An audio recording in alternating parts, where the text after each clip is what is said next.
I found a hidden room in my apartment, and I'm not sure I should have opened it. When I moved into my new apartment, I thought I had hit the jackpot. It was a cozy one-bedroom in an old brownstone building with just enough charm to make me overlook the creaky floors and drafty windows. The rent was surprisingly low for the area, but I didn't think much of it. Probably just luck, right? Well, it turns out I wasn't entirely wrong. There was a reason. About a month after I moved in, I was cleaning out the closet in the bedroom. It was one of those deep, walk-in closets that seemed way too big for the size of the apartment. While rearranging some boxes, I noticed something strange, a faint seam running along the back wall. It wasn't immediately obvious, but the more I stared at it, the more I realized it wasn't just a wall, it was a door. At first, I thought it was just a weird architectural feature like an old storage space that had been sealed off. But curiosity got the better of me, and I started poking around. The edges of the door were covered in layers of old paint, but I could feel a slight give when I pushed on it.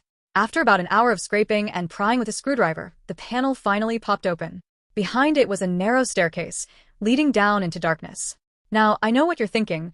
Why the hell didn't you just close it back up and call it a day? Trust me, I thought about it. But there's something about finding a secret passage in your own apartment that's hard to resist.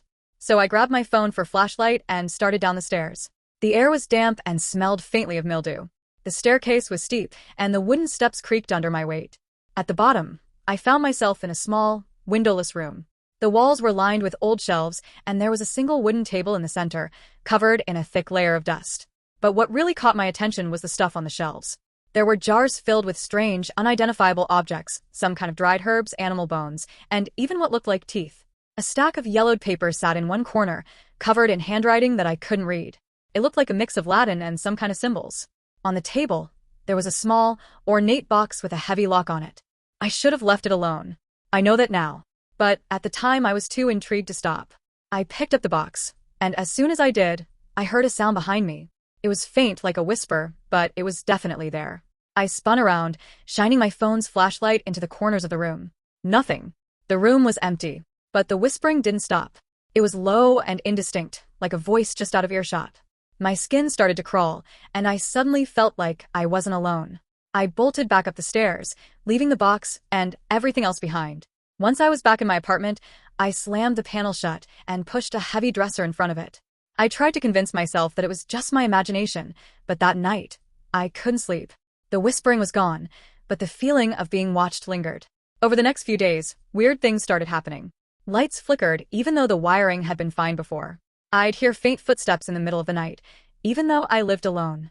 One morning, I woke up to find the dresser I'd pushed in front of the panel moved several inches to the side.